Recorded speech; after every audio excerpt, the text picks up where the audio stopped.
सभी को नमस्कार। आज के इस वीडियो में हम क्लास 11th के मैथ्स का चैप्टर नंबर 1 जिसका नाम है सेट्स की एक्सरसाइज 1.6 से रिलेटेड जितने भी एग्जांपल्स हैं उनको सॉल्व करेंगे।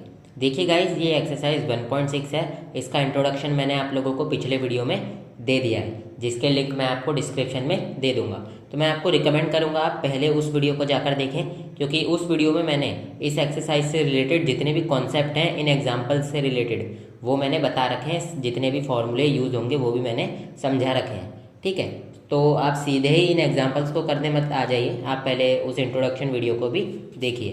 तो चलिए चालू करते हैं एग्जाम्पल नंबर 23। अब गाइज ये ना ओल्ड बुक के एग्जाम्पल्स हैं, यानी कि इन एग्जाम्पल्स को न्यू बुक से हटा दिया गया है, इसलिए मैंने थोड़ा ब्लैक एंड वाइट से इसको रिप्रेजेंट किया है ताकि आप लोग समझ जाओ कि ये ओल्ड बुक के एग्जाम्पल्स हैं। ठीक है, और जो लोग केवल मतलब एग्ज़ाम के लिए पढ़ते हैं कि भाई बस एग्ज़ाम में नंबर लाने हैं, वो लोग तो इन वीडियोस को देखे ही नहीं, क्योंकि एग्ज़ाम में ये क्वेश्चंस आएंगे ही नहीं। जिनको सही में भी मैथ में रुचि है, जो ये जानना चाहते हैं कि भाई यार हमको ये जो सेट्स चैप्टर पढ़ाया गया ये क्यों पढ़ाया गया, इसका असली ज़िंदगी में क्या काम है, तो वो लोग इस वीडियो को आगे तक देखें।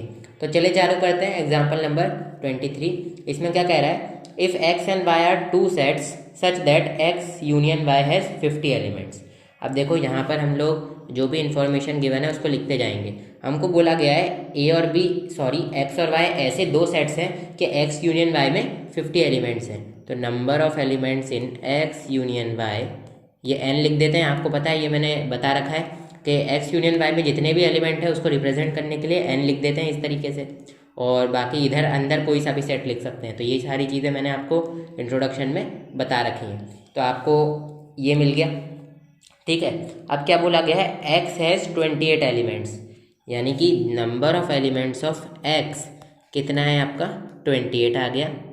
वाई हैज़ 32 एलिमेंट्स, यानी कि number of elements of Y क्या है आपका 32 आ गया। How many elements X intersection Y have, यानी कि आपको निकालना क्या है, number of elements in X intersection Y, ये आपको निकालना है, ये आपको पता नहीं है कितना है। अब देखो गाइस, इस क्वेश्चन को करने के ना दो तरीके हैं। आपके बुक में दो तरीके दे रखे हैं, तो मैं भी दो तरीक़ों से करवा दूंगा। तो सबसे पहला तरीका तो सबसे सिंपल है, इसका फॉर्मूला हम लोगों ने पढ़ रखा था कि number of elements in X union Y किसके इक्वल होता है, ये इक्वल होता है number of elements of X plus number of elements of Y minus number of elements of X intersection Y. ये चीज़ हमने पढ़ रखी है। अब बस जो भी वैल्यूज़ हैं उनको पुट कर लो और एक्स इंटरसेक्शन वाई को अकेला छोड़ दो। ठीक है, तो देखो भाई क्या हो जाएगा, एक्स यूनियन वाई में कितने एलिमेंट्स हैं 50, तो ये आ गया मेरा 50।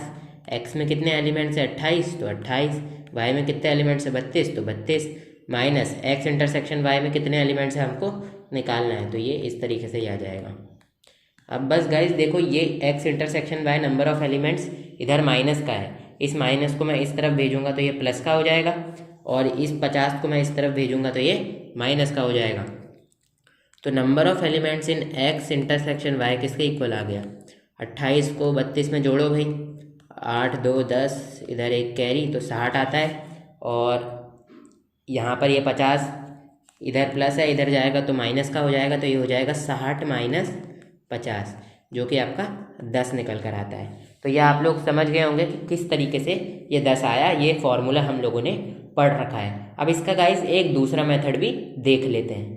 क्वेश्चन के दूसरे मेथड से इस क्वेश्चन को किस तरीके से सॉल्व किया जा सकता है वो चीज़ को देख लेते हैं। तो देखो गाइज, यहाँ पर ये देखो वेन डायग्राम दिख रहा होगा आप लोगों को, ये वाला। अब इसमें देखो ये जो सेट है ना, ये एक्स सेट है, एक्स सेट का सर्कल है, और ये वाई सेट का सर्कल है, और जो ये भी एरियाज मार्क कर रखे हैं ना, ये वाई माइनस एक्स का एरिया हो गया, ये एक्स इंटरसेक्शन वाई का एरिया हो गया, ये एक्स माइनस वाई का एरिया हो गया। तो ये एरिया किस तरीके से आता है इनका, ये चीज़ तो आप लोग जानते ही हो कि बहुत ईजी लग रहा होगा आपको ये, क्योंकि ये मैंने आपको पिछली एक्सरसाइज से इसके इंट्रोडक्शन में काफ़ी अच्छे से समझा रखा है। तो अभी हम लोग ये देखते हैं कि इस वेन डायग्राम की मदद से हम कैसे इस क्वेश्चन को सॉल्व करेंगे। तो वहीं देखो, number of elements in X union Y कितना दे रखा है आपको, ये आपको 50 दे रखा है। ठीक है, और नंबर ऑफ एलिमेंट्स इन आपको ये एक्स कितना दे रखा है 28 दे रखा है। Number of elements in Y आपको कितना दे रखा है 32 दे रखा है।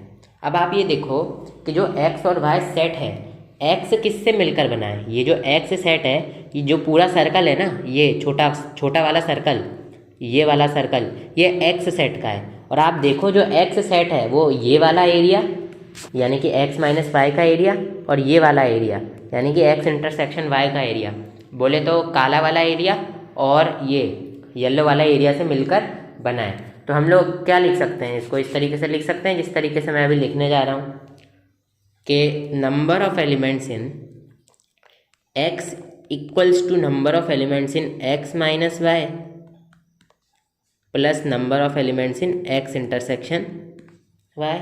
लिख सकते हैं भाई, बिल्कुल लिख सकते हैं। अब आपको क्या करना है, लेट कर लेना है। Let number of elements in X minus Y equals to कुछ भी मान लो, सपोज करो मैं के मान लेता हूँ, ठीक है। सो नंबर ऑफ एलिमेंट्स इन हमने एक्स माइनस वाई को के माना है। आप चाहो तो बुक में जो मेथड दे रखी है ना उससे भी कर सकते हो। देखो मैं जो मेथड बुक में दे रखी है ना उसी से करवा देता हूँ, ठीक है, ताकि कोई कंफ्यूज नहीं हो। आप number of elements in X intersection Y को के मान लो, यानी कि आपको क्या निकालना है, number of elements in X intersection Y, how many elements does X intersection Y है। तो हमको जो निकालना है उसी को लेट कर लेते हैं, ठीक है। तो अब ये क्या हो गया, देखो ध्यान से, मैं 1 मिनट इसको ऑफ करता हूँ। Number of elements in x कितने थे भाई, 28 थे, तो 28 आ गया, बराबर number of elements in X minus Y कितने हो जाएंगे हमको मालूम नहीं, और number of elements in X intersection Y कितने हैं, ये देखो आप के। तो यहाँ से आपको एक चीज़ मिल गई, इस के को अगर आप यहाँ भेज दो तो number of elements in X minus Y, ये गलती से मैंने शायद यहाँ कुछ और बोल दिया था, ये एक्स माइनस वाई है, इक्वल्स टू 28 माइनस में के। ये चीज़ आई होप आप लोग समझ गए होंगे। अब हम लोग क्या करेंगे, सिमिलरली y माइनस एक्स में जितने एलिमेंट है ना उसको निकालेंगे। अब देखो ये मेथड काफ़ी कॉम्प्लिकेटेड लग रहा होगा आपको, लेकिन मेरा मोटिव ये है कि मैं आप लोगों को चीज़ों को अच्छे से समझा सकूं। तो चलिए भाई यहाँ निकाल लेते हैं। तो number of elements of, similarly आप देखेंगे तो y किससे मिलकर बना हुआ है, number of elements of y minus x plus number of elements of x intersection y, ठीक है। ये y सेट है, ये वाला पूरा सर्कल, ध्यान से देखो, ये वाला जो सर्कल है ना ये पूरा सर्कल y सेट का है, ये वाला सर्कल, और जो y माइनस एक्स है ना वो ये वाला एरिया है, और जो x इंटरसेक्शन y है वो ये वाला एरिया है। तो आई होप आप लोग समझ पा रहे होंगे कि मैं कहना क्या चाह रहा हूँ, ठीक है। इसी तरीके से देखो अभी हमने क्या करा था वही करेंगे। अब हम number of elements in y minus x निकालेंगे। तो यहाँ पर देखो y में 32 एलिमेंट हैं, तो हम लोग जो वैल्यूज़ हमको पता है उनको पुट कर देंगे, और x इंटरसेक्शन y को हमने k माना था, तो 32 माइनस के is equals to number of elements in y minus X. तो आई होप आप लोग ये समझ गए होंगे कि number of elements in y minus x कैसे ये आ चुका है आपका। अब आप एक चीज़ देखो, अभी हम क्या कर सकते हैं, ध्यान से देखो, हमने इंट्रोडक्शन पार्ट में एक चीज़ देखी थी एक एक्सरसाइज के, कि number of elements in A union B किसके इक्वल होता है, ये इक्वल होता है। देखो जो फॉर्मूला हमने पहले लगा दिया ना वो तो ठीक है, लेकिन ये एक और चीज़ के इक्वल होता है, किसके, number of elements in X minus Y plus number of elements in X intersection Y plus number of elements in Y minus X. अब ये कैसे आया देखो, फिर से समझा रहा हूँ मैंने वैसे समझा रखा है। ये वाला सेट है जो ये देखो, ये मैं दूसरा कलर ले लेता हूँ, मैं ये वाला रंग ले लेता हूँ। जिस सर्कल पे मैंने बाउंड्री कर रही है ना वो उसके अंतर्गत का जितना भी एरिया है वो ए यूनियन बी में आता है, सॉरी एक्स यूनियन वाई में आता है। ये देखो ये वाला एरिया जो मैंने इस कलर से, जो कलर समुद्र का होता है उससे मैंने शेड कर दिया है, ये एरिया किसका होता है, एक्स यूनियन वाई का होता है। आई होप आप लोग समझ गए होंगे, ठीक है।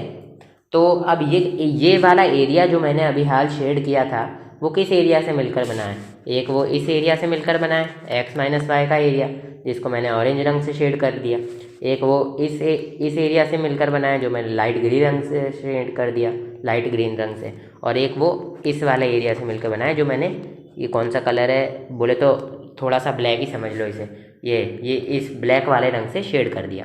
तो इन तीनों को एरिया को जोड़ दिया, ध्यान से सुनो, इन तीनों के एरिया को मैंने जोड़ दिया तो मुझे एक्स यूनियन वाई का एरिया मिल गया। ये चीज़ वैसे मैंने आप लोगों को इंट्रोडक्शन में समझा दी थी बट फिर भी मैंने फिर से बता दिया।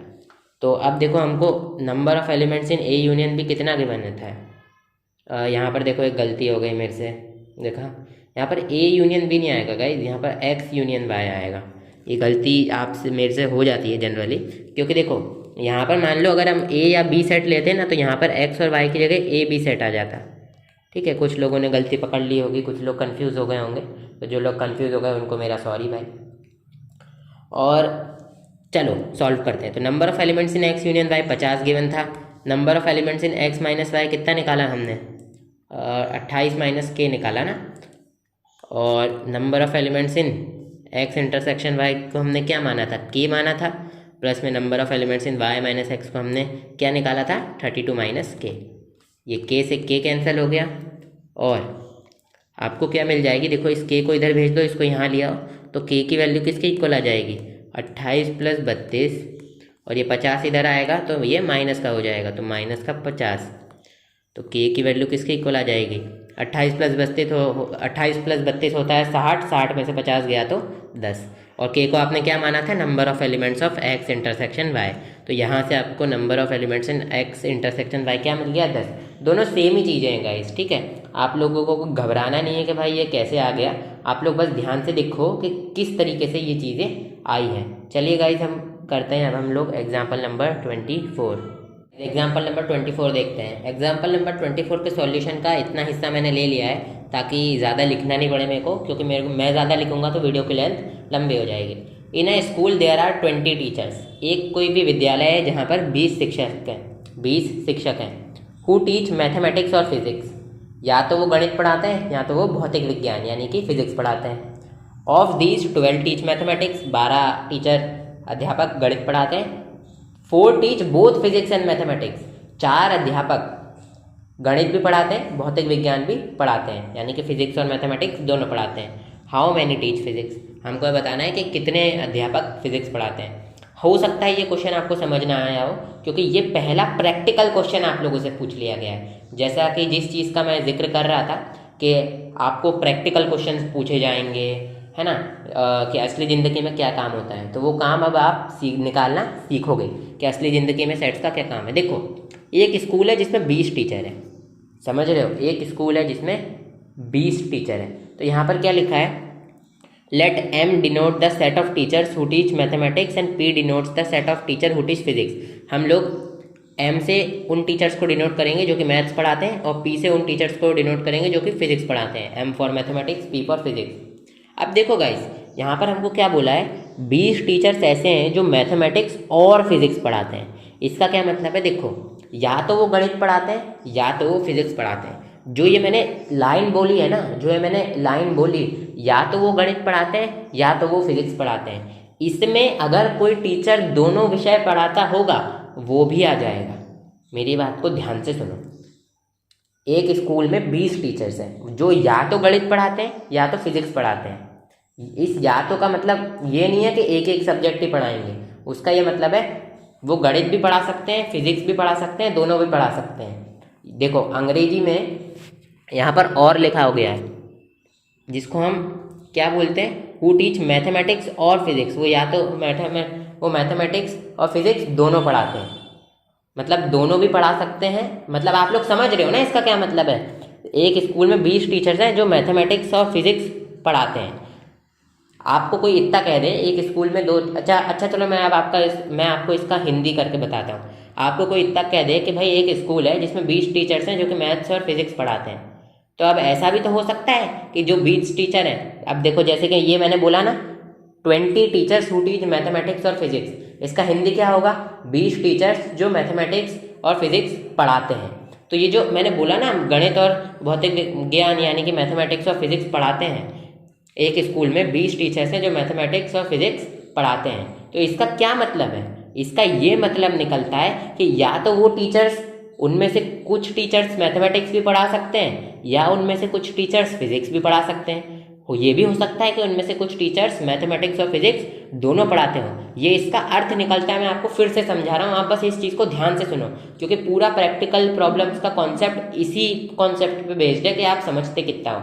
देखो एक स्कूल है जिसमें 20 टीचर्स हैं जो गणित और भौतिक विज्ञान पढ़ाते हैं, हु टीच मैथमेटिक्स और फिजिक्स, जो मैथ्स और फिजिक्स पढ़ाते हैं। अब जो ये मैं बोल रहा हूँ ना कि मैथ्स और फिजिक्स 20 टीचर पढ़ाते हैं, इसका क्या मतलब है? ये जो मैं बोल रहा हूँ ना कि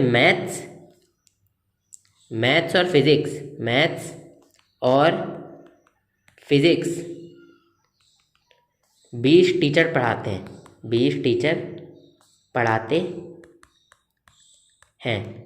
इसका क्या मतलब है ये देखो आप आप लोग, क्योंकि ये चीज़ बहुत सारे लोग समझ नहीं पाते हैं, वो रट्टा लगाने लग जाते हैं। देखो इस स्टेटमेंट के 3 मतलब निकल सकते हैं। या तो हो सकता है कुछ टीचर्स मैथ पढ़ाएं, कुछ टीचर कुछ सिर्फ गणित पढ़ाएं, कुछ सिर्फ मैथ पढ़ाएं, मैथ मतलब गणित, कुछ सिर्फ मैथ पढ़ाएं, ऐसा भी हो सकता है। ये भी हो सकता है कुछ सिर्फ फिजिक्स पढ़ाएं, कुछ सिर्फ फिजिक्स पढ़ाएं, फिजिक्स पढ़ाएं, ठीक है। और ये भी हो सकता है कि दोनों पढ़ाएं, दोनों पढ़ाएं। अब देखो ये इस लाइन का मतलब निकलता है। तो ऐसा भी हो सकता है कि जो टीचर मैथ पढ़ाते हो वो फिजिक्स पढ़ाते हैं, ऐसा भी हो सकता है जो टीचर फिजिक्स पढ़ाते हैं वो मैथ पढ़ाते हैं। भाई यही तो मतलब निकलता है। अगर कोई टीचर्स हैं जो दोनों पढ़ाते हैं, यानी कि उनको दोनों सब्जेक्ट आते हैं, यानी कि वो मैथ भी पढ़ाते होंगे, फिजिक्स भी पढ़ाते होंगे। बस यही मीनिंग इसका निकल रहा है। तो बस इस चीज़ को आप लोग समझो कि मैं कहना क्या चाह रहा हूँ, ठीक है। तो अभी मैं ये जितनी भी चीज़ें हैं इनको रब कर देता हूँ ताकि मैं आप लोगों को समझा सकूँ कि अब आगे क्वेश्चन में क्या बोला गया है। इसी चीज़ में मैंने 5 मिनट लगा दिए गाइस, बट मैं भले ही 7-8 मिनट भी लगते, क्योंकि ये बेसिक है। अपन को टाइम उस चीज़ में वेस्ट नहीं करना है जो कुछ काम की नहीं है, लेकिन ये सारी चीज़ें तो काम की हैं, ठीक है। तो अब देखो, तो ऐसे 20 टीचर्स हैं जो या तो गणित पढ़ाते हैं और या तो फिजिक्स पढ़ाते हैं। अब इसका मैंने क्या आपको बताया था कि number of elements in M union P आपका 20 है। क्यों? क्योंकि टोटल 20 टीचर्स हैं। अब देखो आप, ये एम मैथ्स, पी फिजिक्स, आपको ये चीज़ समझ आई कि नहीं आई? इतना बस आप लोग मेरे को बताओ। मैंने आपको इतना समझाया, इसके लिए समझाया ताकि आपको ये चीज़ समझ आ जाए, ठीक है।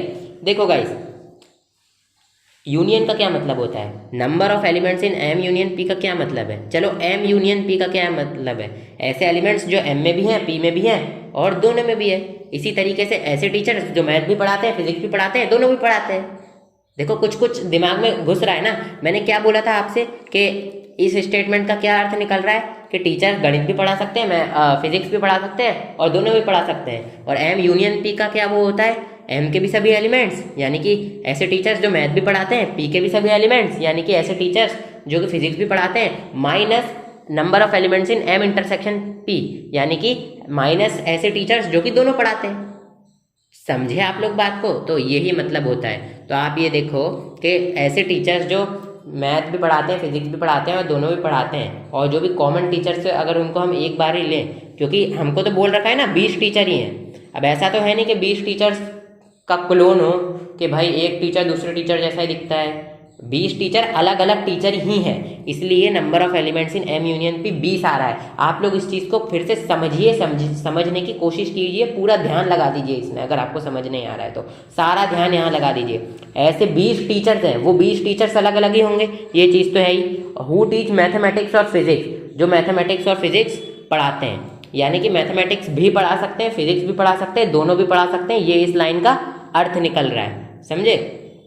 और ऐसे टीचर्स कितने हैं जो मैथमेटिक्स पर भी पढ़ा सकते हैं, फिजिक्स भी पढ़ा सकते हैं और दोनों भी पढ़ा सकते हैं? वो है 20। क्यों? क्योंकि टोटल टीचर्स ही 20 गिवन है जो कि मैथमेटिक्स और फिजिक्स पढ़ाते हैं। आई होप आप लोग समझ पा रहे होंगे मैं क्या कह रहा हूँ। मैंने गाइस अपना पूरा जान झोंक दिया आप लोगों को समझाने के लिए। बस आपको अगर समझ नहीं आया ना कि किस तरीके से ये चीज़ आई, आप वीडियो को फिर से देखो, पूरा ध्यान लगा दो, आपको गारंटी समझ आएगी। देखो गाइस, टोटल कितने टीचर्स हैं? 20 टीचर्स हैं, यानी कि 20 से ज़्यादा या कम टीचर्स तो हो नहीं सकते जो मैथमेटिक्स या फिजिक्स पढ़ाते हैं, यानी कि वो मैथमेटिक्स भी पढ़ा सकते हैं, फिजिक्स भी पढ़ा सकते हैं, दोनों भी पढ़ा सकते हैं। अब टोटल टीचर्स कितने हैं? 20। और वो क्या क्या पढ़ाते हैं? मैथमेटिक्स और फिजिक्स, यानी कि number of elements in M union P, mathematics union physics कितना हो जाएगा? 20। क्योंकि टोटल टीचर्स ही कितने हैं? 20, यानी कि इनमें टोटल जितने भी टीचर्स का नाम आएगा इस यूनियन के सेट में वो कितने होंगे? 20, क्योंकि हम कॉमन टीचर्स को घटाते भी हैं। एम यूनियन पी का क्या फॉर्मूला होता है? नंबर ऑफ एलिमेंट्स का, number of elements of M plus number of elements of P, और जो कॉमन टीचर्स होता है ना उनको हम घटा देते हैं, तो एम इंटरसेक्शन पी कर देते हैं। देखो गाइस, मैं भले ही टाइम ले रहा हूँ, मैं जानता हूँ, बट ये इस चीज़ को आप लोग समझो, क्योंकि जब मैंने इस चीज़ को पहली बार देखी थी ना, समझने में मेरे को 1 घंटे से ज़्यादा लग गया था, क्योंकि मैं खुद ही देख रहा था भाई, खुद ही उसको समझने की कोशिश कर रहा था। अब आप लोगों को तो मैं समझाने वाला हूँ, तो आपको तो दिक्कत नहीं आनी चाहिए, लेकिन मेरे समय पर मेरे को समझाने वाला कोई नहीं था। तो आप लोग आई होप समझ गए होंगे कि number of elements in M union P हमारा कितना आ चुका है, 20। इतना आप लोग समझे, ठीक है। अब आपके लिए क्वेश्चन सारे हलवा हैं। ऑफ दीज यानी कि 20 में से 12 टीच मैथमेटिक्स, यानी कि 12 ऐसे टीचर्स हैं जो मैथमेटिक्स पढ़ाते हैं। Number of elements in M, कितने टीचर्स मैथमेटिक्स पढ़ाते हैं, 12। अब देखो ये भी हो सकता है कि इन 12 में से ऐसे भी टीचर्स हो जो फिजिक्स भी पढ़ाते हों, ऐसा हो सकता है, लेकिन क्वेश्चन में हमको गिवन नहीं है कि ऐसे कितने टीचर्स हैं कि क्या। और अगली चीज़ हमको गिवन है 4 teach both physics and mathematics, 4 teacher ऐसे हैं जो फिजिक्स भी पढ़ाते हैं मैथमेटिक्स भी पढ़ाते हैं, यानी कि number of elements in M intersection P, ऐसे टीचर्स जो फिजिक्स भी पढ़ाएं मैथमेटिक्स भी पढ़ाएं वो कितने, 4 हैं। ठीक है, समझे बात को। हाउ मैनी टीच फिजिक्स, अब आपको निकालना है कि कितने टीचर्स फिजिक्स पढ़ाते हैं, यानी कि number of elements in P। अब इसका देखो number of elements in M union P का फॉर्मूला देख लो क्या होता है। Number of elements in M union P किसके इक्वल हो जाएगा, number of elements of M plus में number of elements of P, ये फॉर्मूला हमने पढ़ रखा है, माइनस में number of elements of M intersection P। ठीक है, अब हमको इसकी वैल्यू निकालनी है, तो इसको अकेला छोड़ दो और सारी चीज़ों को इधर ले आओ। तो number of elements in M union P कितना है, ये देखो, ये ऊपर देखो ये 20 है, तो इसकी जगह 20 पुट कर दो। M में कितने एलिमेंट्स है, 12, P के एलिमेंट्स हम नहीं जानते, और M इंटरसेक्शन P में एलिमेंट्स है 4। ये 4 इधर जाएगा तो 24 हो जाएगा, और 24 में से 12 घटेगा तो 24 माइनस 12 12 हो जाएगा। अब जैसे कि ये कैलकुलेशन है, ये तो आपके लिए सिंपल है, तो इसमें मैं टाइम वेस्ट नहीं कर रहा, तो ये इधर गया 4 तो 24 हो गया 20 + 4, और ये 12 इधर गया तो 24 माइनस 12 12, तो ये देखो ये 12 आ गया। तो बस आखिर में लिख दो 12 टीचर्स टीच फिजिक्स।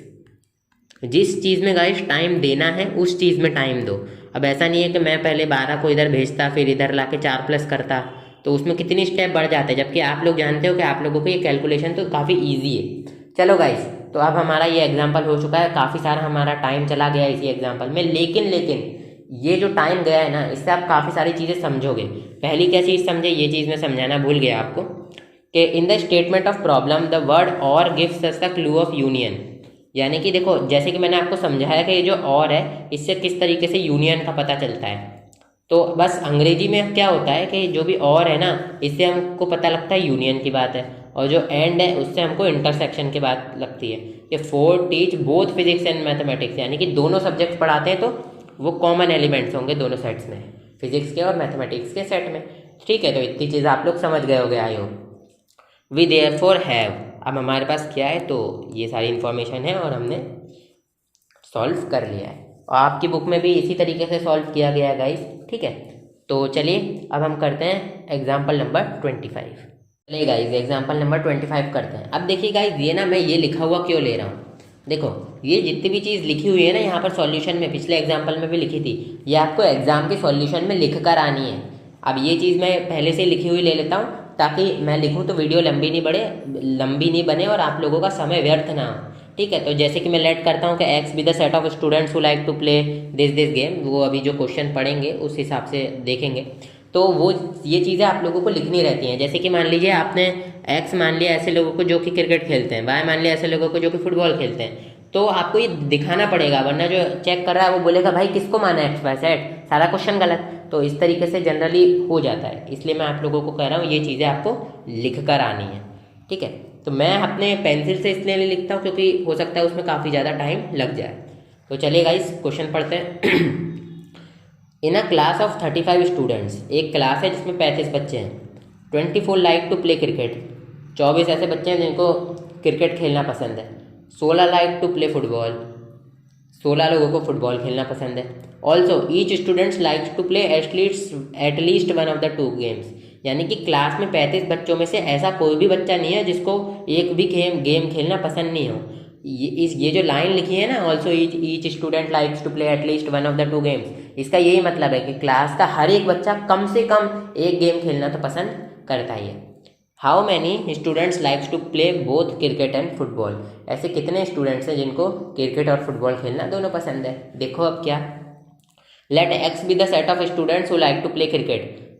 जो भी बच्चों को क्रिकेट खेलना पसंद है उनके नाम हम एक्स सेट में लिख लेंगे, नाम भले दिए नहीं हो लेकिन हमको नंबर से मतलब है। And Y be the set of students who like to play football. जो भी बच्चों को फुटबॉल खेलना पसंद है उनको वाई सेट के अंदर ले लेंगे। Then X union Y is the set of students who like to play at least one game. तो जो एक्स यूनियन वाई हो जाएगा ना वो देखो हमको क्या बोला गया है कि क्लास का हर एक बच्चा कम से कम एक गेम तो खेलता ही खेलता है। तो इससे हमको क्या पता चल गया कि एक्स यूनियन वाई यानी कि ऐसे बच्चे जो क्रिकेट भी खेलते हैं, फुटबॉल भी खेलते हैं और ये दोनों गेम्स भी खेलते हैं, वो ऐसे बच्चों का स्टूडेंट्स होगा जो दोनों गेम खेलते हैं, दो या फिर दोनों में से एक गेम खेलते हैं कम से कम। हो सकता है कि एक से ज़्यादा गेम भी वो खेलें। And X intersection Y is the set of students who likes to play both game. और जो कॉमन एलिमेंट्स का सेट है, जो फुटबॉल और क्रिकेट दोनों खेलते हैं, वो उन स्टूडेंट्स का सेट है जिनको दोनों गेम्स खेलना पसंद है। तो देखो number of elements in X union Y कितना हो जाएगा, यानी कि ऐसे बच्चे जिनको क्रिकेट और फुटबॉल खेलना पसंद है 35। अब ये 35 क्यों हुआ इसका भी रीज़न सुन लो। देखो हमको बोला है कि एक क्लास है जिसमें 35 बच्चे हैं, यानी कि क्लास में टोटल बच्चे कितने हैं 35, ठीक है। और हमको ये भी लिखा हुआ है कि each student likes to play at least one of the two games, यानी कि हमको बोला है कि वो 35 में से हर एक बच्चा एक गेम तो पसंद करता ही है। और यूनियन का क्या मतलब होता है, एक्स यूनियन वाई का मतलब होता है number of elements of X plus number of elements of Y minus number of elements of X intersection Y. यानी कि ऐसे बच्चे जो क्रिकेट भी खेलते हैं, जो फुटबॉल भी खेलते हैं और जो कॉमन है उनको एक बार घटा दो। तो हमको इतना तो पता चल गया कि एक्स यूनियन वाई 35 आ गया। देखो किस तरीके से पता चला। क्लास में टोटल कितने स्टूडेंट है 35। हमको बोला है हर बच्चा कम से कम एक गेम खेलना तो पसंद करता ही है। अगर हर बच्चा एक गेम खेलना पसंद करता है तो यानी कि जो एक्स यूनियन वाई है कि एक गेम खेलना वो पसंद करता है वन ऑफ द टू में से, यानी कि क्रिकेट और फुटबॉल में से ही हर एक बच्चा कोई ना कोई गेम चुनेगा अपने लिए जो भी उसको खेलना होगा। और जो भी बच्चे वो खेलेंगे, अब वो कितने बच्चे होंगे 35 होंगे, क्योंकि अब वो जो बच्चे, मेरी बात को ध्यान से सुनना, मैं थोड़ा अटक गया था। हर बच्चे को दो में से एक गेम खेलना पसंद है और टोटल क्लास में हैं बच्चे कितने 35। तो अगर हर बच्चा क्रिकेट या फुटबॉल में से कोई भी एक गेम अपने लिए चुनेगा तो जो इनके यूनियन में एलिमेंट्स आएंगे वो कितने आ जाएंगे, कितने टोटल बच्चे खेल के अंदर जाएंगे। अच्छा ये आप तो ये बता दो कितने टोटल बच्चे गेम्स में इन्वॉल्व रहेंगे। हमको बोला गया है कि हर बच्चे को एक गेम खेलना तो पसंद है ही है, ऐसा भी हो सकता है दोनों गेम खेलना पसंद हो। तो आप ये बताओ कि हर बच्चे को अगर एक गेम खेलना पसंद है दो में से, तो टोटल बच्चे गेम्स में जाएंगे कितने, इतने ही तो 35 ही तो जाएंगे, क्योंकि टोटल क्लास में कितने 35 स्टूडेंट और हर बच्चे को खेल में रुचि है। और हर बच्चा क्रिकेट और फुटबॉल में से ही कोई ना कोई गेम चुनेगा, इसीलिए हमने एक्स यूनियन वाई के अंदर जितने भी एलिमेंट्स हैं वो 35 माने हैं। आई होप आप लोगों को क्लियर हो रहा होगा कि किस तरीके से प्रैक्टिकल प्रॉब्लम्स की जाती हैं। 24 लाइक टू प्ले क्रिकेट, यानी कि number of elements of x कितने हैं 24, जो क्रिकेट खेलना पसंद करते हैं। एक्स हमने वो सेट लिया है ना जो कि क्रिकेट वाले हैं, और जो फुटबॉल खेलना पसंद करते हैं उनको हम वाई से डिनोट किया, कितने हैं 16 लोग, 16 like to play football. Guys question समझ नहीं आए ना आपको, बार बार पढ़ो आ जाएगा समझ। Each student like to play at least one of the two games, तो हमको ये बोला गया कि हर बच्चे को दो में से एक गेम खेलना पसंद है, तो एक्स यूनियन वाई में जितने भी एलिमेंट्स हैं 35 ले लिए। How many student likes to play both cricket and football, यानी कि आपको निकालना क्या है number of elements of X intersection Y, ऐसे बच्चे जो कि क्रिकेट और फुटबॉल दोनों खेलते हैं। अब देखो गाइज कितना इजी क्वेश्चन है, simple number of elements in X in union Y का फॉर्मूला लगा दो, वैल्यूज़ को पुट कर दो और आपका आंसर आ जाएगा। अब आपको लग रहा होगा भाई यार कितना सिंपल क्वेश्चन है, लेकिन यार मेन चीज़ें समझने की होती हैं कि अगर मैं आपको ये समझाता नहीं इस लाइन का मतलब, तो आप लोग इस सोच में पड़ जाते हैं यार 35 स्टूडेंट्स हैं, ऐसा भी तो हो सकता है कि कोई बच्चे को गेम खेलना ही नहीं पसंद हो, तो हमने एक्स यूनियन वाई कैसे कर दिया। तो भाई इसमें ये पहले से लिखा हुआ है कि हर बच्चे को एक ना एक गेम खेलना तो पसंद है ही है, कंडीशन दे रखी है, इसीलिए एक्स यूनियन वाई, यानी कि ऐसे बच्चे जो क्रिकेट भी खेलते हैं फुटबॉल भी खेलते हैं और दोनों खेलते हैं, वो ही टोटल नंबर ऑफ स्टूडेंट्स हैं, यानी कि 35 के 35 ही बच्चे हैं जो कि गेम्स में जा रहे हैं। अब लगाओ भाई फॉर्मूला, तो ये 35 आ गया, number of elements of X union Y, number of elements of X हैं 24, number of elements of Y हैं 16 और minus number of elements in X intersection Y. करो भाई इसे solve. So number of elements in X intersection Y कितना आ गया 24, 16 बोले तो 40, 40 में से 35 घटा तो 5। ये तो गाइज एकदम सिंपल कैलकुलेशन है, इतना तो आप कर ही लोगे।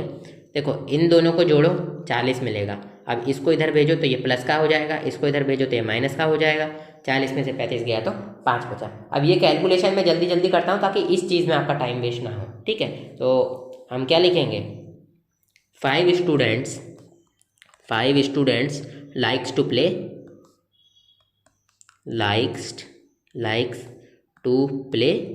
both games, के 5 ऐसे बच्चे हैं जिनको दोनों गेम्स खेलना पसंद है। तो इसी के साथ साथ ये एग्जाम्पल ख़त्म हो गया गाइस। इस चीज़ में कंफ्यूज मत होना कि ये किस तरीके से आया। देखो हमको 35 बच्चों की क्लास दे रखी है ना, और उसमें से हमको ये भी बोल रखा है कि जो भी बच्चे हैं वो हर 35 में से कोई हर बच्चा, यानी कि टोटल क्लास में कितने बच्चे हैं 35, और हमको ये भी बोल रखा है कि हर बच्चे को कम से कम 2 में से 1 गेम खेलना पसंद है। तो हम इतना समझ गए कि हर बच्चे को क्रिकेट या फुटबॉल में से 1 गेम खेलना पसंद है, ठीक है। अगर हर बच्चे को क्रिकेट या फुटबॉल में से एक ना एक गेम खेलना पसंद है, यानी कि सभी के सभी बच्चे जो भी क्लास में हैं वो गेम्स में जाएंगे, और वो भी कौन से गेम्स में जाएंगे, क्रिकेट और फुटबॉल के गेम्स में ही जाएंगे। और क्रिकेट के गेम्स को कौन सा सेट डिनोट करता है, एक्स, और फुटबॉल के को वाई, तो इनका यूनियन कर दिया, यानी कि इन दोनों की यूनियन में ही पूरे सभी के सभी क्लास के 35 बच्चे ही आ जाएंगे। जैसे कि 24 बच्चे जो भी क्रिकेट खेलते हैं, हो सकता है उनमें से कोई ऐसे भी बच्चे हों जो कि फुटबॉल भी खेलें। 16 बच्चों में से जिनमें से जो कि ये अपना फुटबॉल खेलते हैं, हो सकता है इनमें से ऐसे कोई बच्चे हों जो कि क्रिकेट भी खेलते हों। तो हमने ऐसे बच्चे निकाल लिए जो कि दोनों गेम्स खेलते हैं, सिंपल। और वही बस हमने एक्स इंटरसेक्शन वाई निकाल लिया। काफ़ी इजी क्वेश्चन है गाइस, बस आपको इसको समझना होगा, इसकी अंडरस्टैंडिंग डेवलप करनी होगी। चलिए करते हैं एग्जाम्पल नंबर 26 गाइस। अब आप लोगों के लिए क्वेश्चंस काफ़ी इजी हो जाएंगे। In a survey of 400 students in a school, 400 बच्चे जो कि स्कूल में हैं, उनमें से हमको पता चला कि 100 लोग एप्पल जूस ले रहे हैं, 150 लोग ऑरेंज जूस पी रहे हैं, और 75 लोग एप्पल जूस और ऑरेंज जूस दोनों जूस पी रहे हैं। Find how many students were taking neither apple juice nor orange juice. हमको ऐसे बच्चे निकालने हैं जो ना तो एप्पल जूस पी रहे हैं ना तो ऑरेंज जूस पी रहे हैं। तो देखो हमने क्या किया, let you denote the set of served student. जो यू होता है वो आप जानते हैं यूनिवर्सल सेट को डिनोट करता है। अब देखो जो भी सर्वे हुआ है वो 400 स्टूडेंट का हुआ है, यानी कि जो लोग भी जूस पीते हैं नहीं पीते हैं वो इन 400 में से ही हैं। तो जो यूनिवर्सल सेट है वो कितना हो जाएगा, मतलब यूनिवर्सल सेट के अंदर के एलिमेंट्स 400। क्यों, क्योंकि टोटल नंबर ऑफ स्टूडेंट्स कितने हैं 400। 100 were listed as taking apple juice, और 100 लोग एप्पल जूस ले रहे हैं। तो हमने क्या किया, A denote the set of students taking apple juice. तो number of elements of A कितना आ गया आपका 100 आ गया। 150 एज टेकिंग ऑरेंज जूस, 150 लोग ऑरेंज जूस पी रहे हैं, तो हमने बी से उस सेट को डिनोट कर दिया जो कि ऑरेंज जूस पीते हैं वो लोग। तो number of elements of B कितना आ गया आपका 150, ठीक है। Find how many students were taking neither apple juice nor orange juice. हमको ऐसे स्टूडेंट्स निकालने हैं जो ना तो एप्पल जूस लेते हैं ना तो ऑरेंज जूस लेते हैं। अब आप इस चीज़ को समझिए ये क्या कहा क्या जा रहा है, ठीक है। यहाँ पर गाइस एक और चीज़ लिखी हुई है कि 75 were listed as taking both apple as well as orange juice, यानी कि ऐसे लोग जो ऑरेंज जूस भी पीते हैं एप्पल जूस भी पीते हैं वो कितने हैं 75 हैं। अब हमको क्या निकालना है, how many students were taking neither apple juice nor orange juice. हमको ऐसे स्टूडेंट्स निकालना है जो एप्पल जूस भी नहीं लेते ऑरेंज जूस भी नहीं लेते।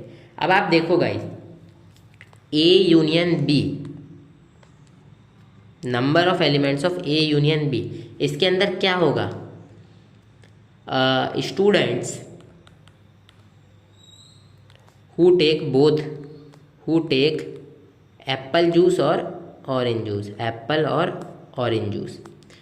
ए यूनियन बी का भी यही तो मतलब होता है कि ऐसे बच्चे जो या तो एप्पल जूस लेते हैं या तो ऑरेंज जूस लेते हैं, ठीक है। अब इस लाइन का जो मतलब होता है वो 3 तरीके का मतलब निकलता है, और वो क्या मतलब होता है ये मैंने पिछले क्वेश्चंस में आपको बता रखा है। यहाँ पर और लिखा रहता है ना, तो इससे हमको यूनियन का संकेत मिल जाता है, ठीक है। तो अब देखो जो भी बच्चे या तो एप्पल जूस लेते होंगे या तो क्या बोलते हैं ऑरेंज जूस लेते होंगे, वो number of elements in A union B में आ जाएंगे, ठीक है। और टोटल स्टूडेंट्स कितने हैं आपके, टोटल स्टूडेंट्स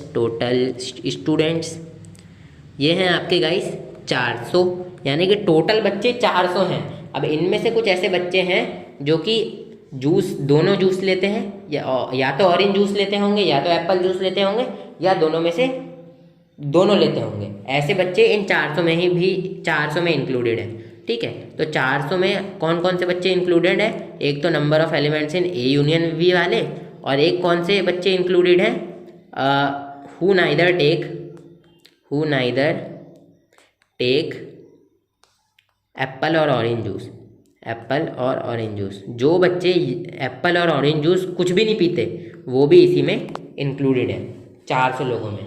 ठीक है, तो अब ये मैं कहूँ कि ये जो 400 है ये किस चीज़ को डिनोट कर रहा है, number of elements in you को। गाइस ये देखो, इसके नीचे से जो किया ना मैंने, इसके नीचे से ये रफ वर्क कर रहा हूँ। ठीक है, आप लोग इसको फेयर में मत करना। ठीक है, तो मैं क्या करूँगा कि ये जो number of elements in you है ये इन दोनों बच्चों से मिलके बना है। तो number of elements of U क्या किसके इक्वल हो जाएगा, number of elements in A union B, ठीक है, प्लस में नंबर ऑफ एलिमेंट्स इन ये ऐसे बच्चे जो कि ना तो एप्पल जूस लेते हो ना तो ऑरेंज जूस लेते हो। तो हम क्या करेंगे, हमको ऐसे ही बच्चे तो निकालने हैं जो कि ना तो एप्पल जूस लेते हो ना तो ऑरेंज जूस लेते हो। तो हम ऐसे बच्चे निकालने के लिए ए यूनियन बी को यूनिवर्सल सेट में से माइनस कर देंगे। ये क्वेश्चन इतना सिंपल है, लेकिन इस क्वेश्चन को फेयर में किस तरीके से लिखना है और आप लोगों को करना क्या है फेयर वर्क में, वो मैं आप लोगों को एक बार बता देता हूँ कि किस तरीके से आपको करना है। तो बेसिकली आपको निकालना क्या है, आपको निकालना है ए यूनियन बी के कॉम्प्लीमेंट के नंबर ऑफ एलिमेंट्स। अब ये मैंने क्यों बोला कि ये आपको निकालना है, देखो गाइस, आपको ऐसे बच्चे निकालने हैं जो कि अब जैसे कि मैं ए कॉम्प्लीमेंट करता हूँ, ये किसके इक्वल होता है, यूनिवर्सल सेट माइनस में ए के। तो यूनिवर्सल सेट इन दोनों के कॉम्प्लीमेंट को जोड़कर आता है, और इनके एलिमेंट्स की बात करें तो ये इस तरीके से आ जाता है। अब यहाँ पर हमको ए यूनियन बी का कॉम्प्लीमेंट निकालना है, तो बस हम यहाँ पर ए सेट की जगह ए यूनियन बी है तो यहाँ पर हम ए यूनियन बी पुट करके निकाल सकते हैं। ये चीज़ तो आप लोग समझ गए होंगे। बट अब बात ये आती है कि भाई क्वेश्चन में कौन सी ऐसी स्टेटमेंट थी जिससे आपको ये पता चला कि आपको ए यूनियन बी का कॉम्प्लीमेंट निकालना है। देखो, हमको ऐसे बच्चे निकालने हैं जो ना तो एप्पल जूस ले रहे हैं ना तो ऑरेंज जूस ले रहे हैं। ए यूनियन बी में ऐसे बच्चे आते हैं जो कि या तो एप्पल जूस लेते हैं या तो ऑरेंज जूस लेते हैं, यानी कि वो बच्चे जो कि एप्पल या ऑरेंज जूस पी रहे होंगे वो ए यूनियन बी के सेट के अंदर आ जाते हैं। और हमको ऐसे बच्चे निकालने हैं जो कि एप्पल जूस ना भी लें, एप्पल या ऑरेंज जूस कुछ भी नहीं लेते, कुछ भी नहीं पीते। तो भाई आप एक बात बताओ, अगर एक क्लास में 100 लोग हैं, 100 में से 50 लोग म्यूज़िक कॉन्सर्ट में पार्टिसिपेट करते हैं, लेट कर लो, और 50 लोग नहीं करते, तो एक क्लास किन लोगों से बनी है, ऐसे लोग जो कि पार्टिसिपेट करते हैं और ऐसे लोग जो कि पार्टिसिपेट नहीं करते। इन दोनों को ही जोड़ते हो तभी तो आपको टोटल क्लास के स्टूडेंट मिलते हैं। इसी तरीके से हमको ऐसे बच्चों को जोड़कर जो कि दोनों जूस पीते हैं या एक जूस पीते हैं, मतलब ऐसे बच्चों को जोड़कर जो कि कुछ भी जूस पीते हैं, प्लस ऐसे बच्चे जो कि बिल्कुल जूस नहीं पीते, हमको 400 मिलता है। समझे आप लोग बात को, ध्यान रखना मेरी बात। ऐसे टोटल नंबर ऑफ स्टूडेंट्स जो जूस पीते हैं, कोई सा भी जूस पीते हो, एप्पल जूस पीते हो, ऑरेंज जूस पीते हो, ऐसे स्टूडेंट्स जो कि एप्पल जूस पीते हैं या ऑरेंज जूस पीते हैं, जो कि जूस पीते हैं कोई सा भी, वो जैसे कि 400 बच्चों की क्लास है, इसमें से ऐसे लोग हैं जो कि जूस पीते हैं, और ऐसे भी लोग हैं जो जूस नहीं पीते, जो कोई भी जूस नहीं पीते। मतलब क्वेश्चन में तो हमको एप्पल जूस और उसका वो दे रखा है, यानी कि जो एप्पल जूस और ऑरेंज जूस नहीं पीते, तो हमको ऐसे ही बच्चे निकालने हैं जो कि एप्पल जूस और ऑरेंज जूस नहीं पीते। अब अगर ध्यान से देखोगे ना कि सेट्स की टर्म्स में वो किसके इक्वल हो जाएगा, ए यूनियन बी के कॉम्प्लीमेंट के, क्योंकि ए यूनियन बी में वो सभी बच्चे आते हैं जो कि या तो एप्पल जूस पीते हैं या तो ऑरेंज जूस पीते हैं या तो दोनों जूस पीते हैं, और उसका एक कॉम्प्लीमेंट कर देंगे, यानी कि 400 में से ये किसके इक्वल होगा, universal set minus number of elements in A union B, ये इसी के तो इक्वल होता है। आपने ये पढ़ रखा है ना, ये formula, number of elements in you, ये यू किसके इक्वल होता है, ये अभी मैंने आपको बताया था, ए प्लस ए कॉम्प्लीमेंट के, यानी कि यू माइनस ए किसके इक्वल हो जाएगा, ए कॉम्प्लीमेंट के। अब इस ए की जगह ए यूनियन बी रख दो, तो U minus A union B किसके इक्वल हो जाएगा, ए यूनियन बी के कॉम्प्लीमेंट के। अब यहाँ पर दोनों तरफ नंबर ऑफ एलिमेंट लगा दो, ठीक है, इस तरीके से लगा सकते हो। तो ये किसके इक्वल हो जाएगा, number of elements of A union B का कॉम्प्लीमेंट के। तो ये इस तरीके से ये चीज़ आई है, ठीक है, समझे आप लोग बात को।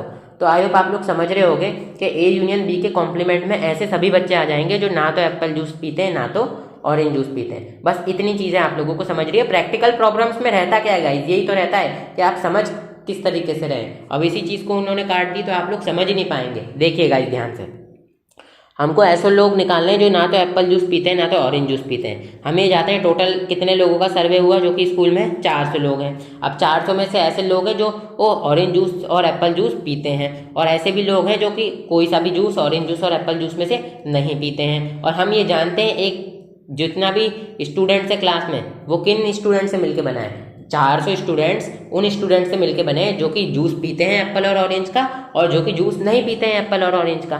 तो बस इसी चीज़ को हमने सेट्स के टर्म्स में रिप्रेजेंट कर दिया है कि ए यूनियन बी में वो सभी एलिमेंट्स आते हैं जो कि वो सभी बच्चे आते हैं ए यूनियन बी में जो कि एप्पल या फिर ऑरेंज जूस पी रहे हैं, और ए यूनियन बी के कॉम्प्लीमेंट में वो सभी बच्चे आते हैं जो कि इन दोनों में से कोई सा भी जूस नहीं पी रहे हैं। इतना सिंपल कॉन्सेप्ट है ये। तो बस अब आपको क्या करना है, ये निकालना है, तो बस वैल्यूज़ को पुट करो। अब ये फॉर्मूला किस तरीके से आया है उस चीज़ को वैसे तो मैंने समझा दिया है, डिटेल में और समझ लो भाई।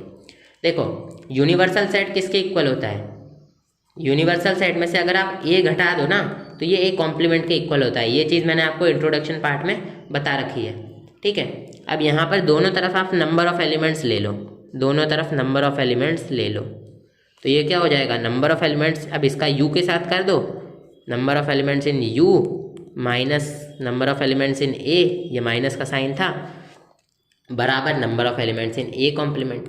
अब ये ए कोई सा भी सेट हो सकता है। अब इसकी जगह मैं ए यूनियन बी का सेट ले सकता हूँ ना, क्योंकि डेफिनेशन के हिसाब से ये कोई भी सेट है बस, और कुछ नहीं। तो ये equal to number of elements in A union B का कॉम्प्लीमेंट। ये कॉम्प्लीमेंट आपको एक्चुअल में ना बाहर लगाना रहता है, ये मैंने अंदर ही लगा दिया, ठीक है। तो आई होप आप लोग इस चीज़ को समझ गए होंगे। मतलब ये इस तरीके से रहता है ना गाइस, समझिएगा इस चीज़ को। यहाँ पर इस तरीके से डबल ब्रैकेट बना रहते हैं, ठीक है, कि नंबर ऑफ एलिमेंट्स के मतलब इनका कॉम्प्लीमेंट अगर आप करोगे तो, और फिर उसका नंबर ऑफ एलिमेंट्स आपको लेना है। तो आई होप आप लोग समझ गए होंगे कि इस चीज़ को किस तरीके से करना है। गाइस मैं पहले ही कह रहा हूँ, मैं ज़्यादा टाइम दे देता हूँ ये क्वेश्चन में। ये क्वेश्चंस काफ़ी सिंपल है, लेकिन इनको समझना काफ़ी मतलब कठिन है। कहते हैं ना भाई, जो चीज़ काफ़ी सिंपल है उसको समझने में लोग ध्यान नहीं देते। तो बस मैं वही कह रहा हूँ कि आप लोग ध्यान दीजिए, और फिर में क्या करना है अब मैं बताता हूँ। तो यहाँ पर एक लिख दीजिएगा, to find A union B के कॉम्प्लीमेंट के नंबर ऑफ एलिमेंट्स आप लोगों को फाइंड आउट करने हैं, ठीक है। तो ये चीज़ हमको फाइंड आउट करनी है। तो आप एक चीज़ जानते हो, फॉर्मूला मैंने अभी हाल आपको बताया, number of elements of you यानी कि यूनिवर्सल सेट में से अगर आप घटा दो number of elements of A union B, तो ये इक्वल होता है number of elements of A union B के कॉम्प्लीमेंट के। बस अब आपको ये चीज़ को सॉल्व करना है। तो ये number of elements on U क्या हो जाएंगे, 400, तो 400 minus number of elements in A union B. अब देखिए यहाँ पर ना हमने जो ए यूनियन बी होगा वो क्या हो जाएगा, हमको ए यूनियन बी क्या करना होगा, ये जो इन्फॉर्मेशन है ना इसकी मदद से निकालना होगा। तो ए यूनियन बी का हमने फॉर्मूला पढ़ रखा है, क्या होता है, माइनस में number of elements of A, यहाँ माइनस कॉमन लेंगे, plus number of elements of B minus number of elements of A intersection B. ये फॉर्मूला होता है, हमने बस इसकी जगह ये फॉर्मूला लगा दिया है जो हमने इंट्रोडक्शन पार्ट में पढ़ा था, equals to number of elements of A union B का कॉम्प्लीमेंट। समझे बात को। तो ये आ गया आपका 400, घटा दो, तो इनमें से ब्रैकेट लगाना है यहाँ पर। नंबर ऑफ एलिमेंट्स इन ए में कितने एलिमेंट है, 100, 150 और इसमें 75। तो 100 plus 150 minus 75 is equals to number of elements of A union B का कॉम्प्लीमेंट। गाइज अगर आप कैलकुलेशन खुद कर सकते हो तो आप वीडियो को स्किप भी कर सकते हैं, कोई दिक्कत नहीं है। अब इस चीज़ को सॉल्व करो, 100, 150 होते हैं 250, 250 में से 75 घटा दो ठीक है। तो ये 11 हो जाएगा, इसको एक उधार देके 15 बनाएगा, और ये खुद 14 हो जाएगा, और इसको एक उधार देके 10 बनाएगा। तो 10 में से 5 गया 5, 14 में से 7 गया 7, और 175। तो 400 में से आपको घटाना होगा 175। इस चीज़ को मैं अब कर देता हूँ गाइस। तो आपको मिल जाएगा number of elements of A union B का कॉम्प्लीमेंट। तो घटाओ भाई 400 में से 175। तो ये 175 घटाओगे तो आपको क्या मिलेगा, 5 इधर, फिर 9 में से 7 गया 2, और 4 में से 2 गया 2, तो 225। ठीक है, ये 225 ही आएगा ना। 175 में अगर आप 225 जोड़ते हो तो आपको 400 मिलता है। हाँ ठीक है, तो 400 में से 175 अगर आप घटाओगे तो आपको क्या मिलेगा, 225, और यही हो जाएगा आपका number of elements in A union B का कॉम्प्लीमेंट। तो आई होप आप लोग समझ गए होंगे कि किस तरीके से निकालना है। आखिर में आंसर लिख देना है, 225 students were neither taking apple juice और ऑरेंज जूस। ठीक है, 225 ऐसे बच्चे हैं जो ना तो एप्पल जूस ले रहे हैं ना तो ऑरेंज जूस ले रहे हैं। तो आई होप आप लोग समझ गए होंगे कि हमने इस क्वेश्चन को किस तरीके से किया है। बेसिकली हमने जो भी लोग, जितने भी बच्चे, देखो ऐसे बच्चे 225 हैं जो कि एक भी जूस नहीं ले रहे हैं, ऐसे बच्चे 175 हैं जो कि हमने ए यूनियन बी निकाला था ना 175, ये इन सबको जोड़कर, तो ऐसे बच्चे 175 हैं जो कि जूस पीते हैं। टोटल मिलाकर 400 हो गए। अब ये वाली वैल्यू हमको मालूम नहीं थी, ये 225, तो हमने बस क्या किया, 175 को घटा दिया 400 में से, तो हमको 225 मिल गया। ठीक है, चलिए गाइस करते हैं एग्जाम्पल नंबर 27। चलिए गाइस करते हैं एग्जाम्पल नंबर 27। मैं जो भी बोलूँ ध्यान से सुनना, क्योंकि ये वाला एग्जाम्पल आपका ज़रूरी है, इम्पॉर्टेंट है, क्योंकि इससे आप काफ़ी सारी नई चीज़ें सीखोगे। तो इस एग्जाम्पल में क्या कहा जा रहा है, there are 200 individuals with a skin disorder. ऐसे 200 लोग हैं जिनको चर्म रोग है। स्किन डिसऑर्डर मतलब चर्म रोग। 120 had been exposed to the chemical C1। अब देखो यहाँ से यहाँ तक जो लाइन लिखी है ना, इसका क्या मतलब है कि 120 ऐसे लोग हैं जो कि केमिकल C1 के कारण जिनको स्किन डिसऑर्डर हुआ है। यानी कि जो केमिकल C1 है वो 120 लोगों के स्किन डिसऑर्डर के लिए जिम्मेदार है। 50 टू केमिकल C2, यानी कि जो 50 लोग हैं वो केमिकल C2 के कारण बीमार हुए हैं, यानी कि 50 लोगों को केमिकल C2 के कारण चर्म रोग हुआ है। And 30 to both chemical C1 and C2, और 30 ऐसे लोग हो जिनको C1 और C2 दोनों के द्वारा चर्म रोग हुआ है, यानी कि उनको C1 केमिकल ने भी बीमार कर रखा है और C2 केमिकल ने भी बीमार कर रखा है।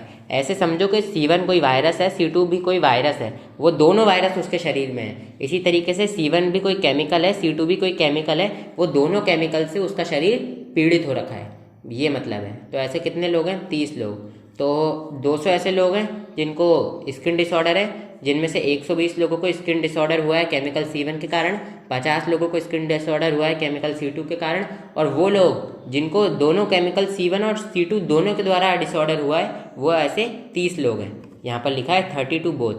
Find the number of individual exposed to. हमको number of individual exposed to निकालना है chemical C1 but not chemical C2।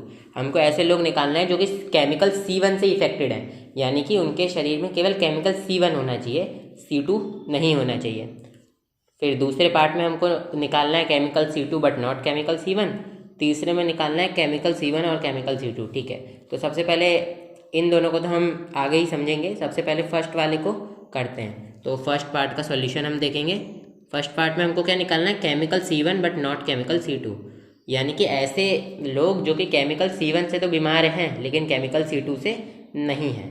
तो इस चीज़ को मैंने ना थोड़ा यहाँ से यहाँ तक का सॉल्यूशन का हिस्सा लिया है ताकि आप लोगों को मैं बता सकूँ। ये चीज़ें आपको एग्जाम में लिखनी है guys. Let you denote the universal set consisting of individual suffering from the skin disorder.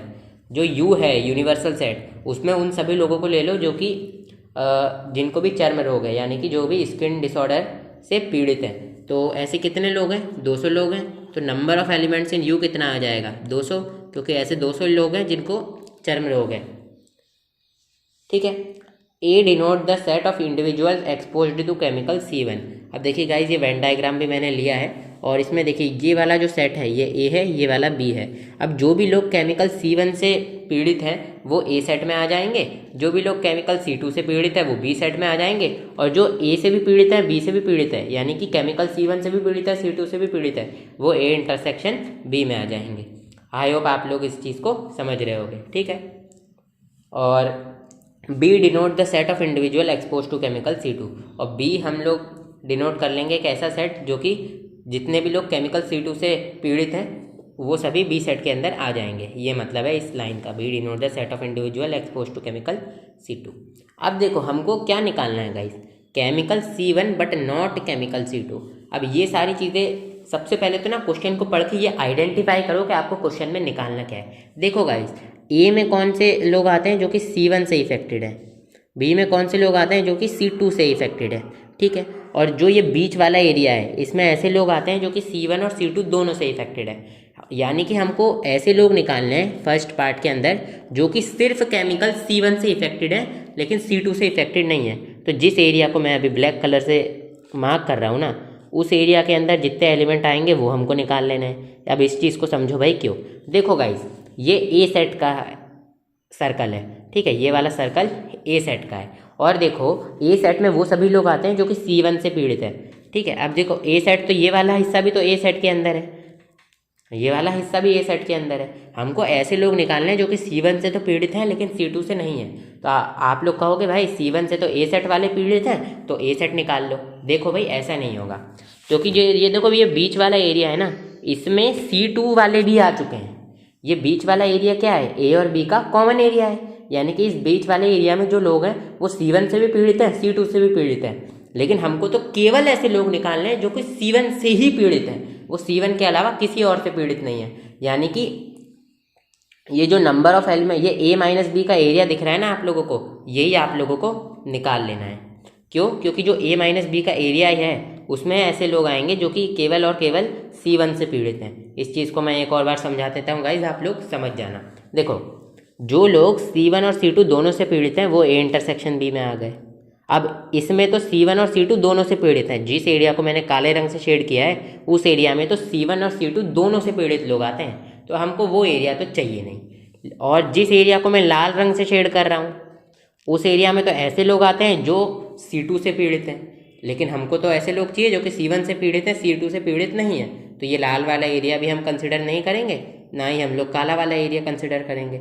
अब गाइज हम लोग कंसिडर करेंगे कौन सा एरिया, हम लोग ये वाला एरिया कंसिडर करेंगे, ये भूरा भूरा रंग, ठीक है। अब इस एरिया को कंसिडर क्यों किया, क्योंकि इस एरिया के अंदर ऐसे लोग आएंगे जो कि C1 से तो पीड़ित हैं लेकिन C2 से पीड़ित नहीं हैं। क्यों? क्योंकि C2 से पीड़ित वाले लोग इस सेट में हैं। देखो मैं इसको कि कौन से कलर से करूं, ब्लू से कर लेता हूं। जो भी लोग C2 से पीड़ित हैं उन लोगों को मैंने ब्लू कलर से शेड कर दिया है वेन डायग्राम के अंदर, क्योंकि यही बी सेट को बता रहा है। और बी सेट के अंदर वो लोग आएंगे जो कि C2 से पीड़ित हैं और C2 से पीड़ित इतने लोग हैं, ठीक है।